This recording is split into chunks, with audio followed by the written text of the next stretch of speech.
আজি লৈ আহিছোঁ আপোনালোকলৈ এটা নতুন ভিডিঅ'। কিছুদিন পূৰ্বে আদৰ্শ গাঁও হিচাপে স্বীকৃতি পোৱা জামিৰা পাত্ৰমতক গাঁওখন আপোনালোকক দেখুৱাম। আহকচোন আমি সকলোৱে উপভোগ কৰোঁ।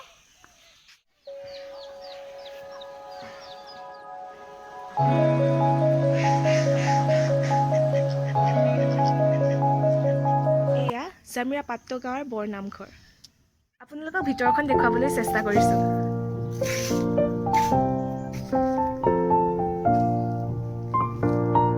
নামঘৰটো আছে যদিও তথাপিও তাৰ কাষত আকৌ নিৰ্মাণ কাৰ্য চলি আছে।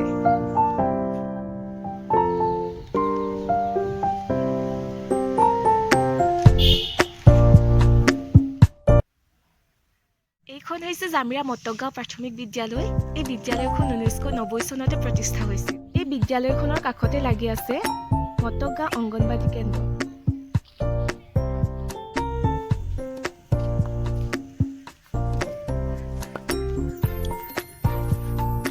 দেখুৱাবলৈ লৈছো জামিৰা পাত্ৰমতক গাঁৱৰ আটাইতকৈ সুন্দৰ আকৰ্ষণীয় ঠাই জামিৰা পুখুৰী।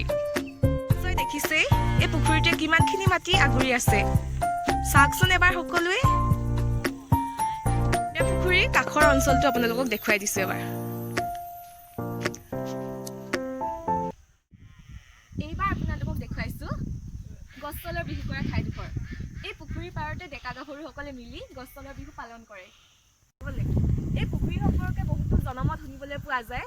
কিছুমানে কয় এই পুখুৰীৰ পাৰত সোণৰ ৰূপৰ নাও ওলাইছিল বুলি। কিমান দূৰ সত্য সেইটো নাজানো, কিন্তু তথাপিও সেইটো প্ৰচলিত হৈ আছে আজিলৈকে। এইটো হৈছে মটক গাঁও বৰনামঘৰটো, আপোনালোকক দেখুৱাবলৈ গৈ আছো।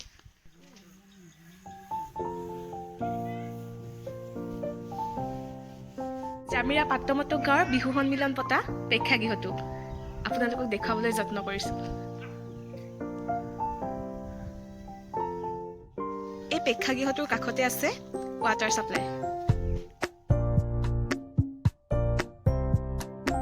আগত দেখুৱালো জামিৰা পাত্ৰমতক গাঁওখন। আপোনালোকে চাই কেনেকুৱা পালে জনাব। যদি ভিডিঅ'টো ভাল লাগিছে লাইক কৰিব, শ্বেয়াৰ কৰিব আৰু ছাবস্ক্ৰাইব কৰিবলৈ নাপাহৰিব। ধন্যবাদ।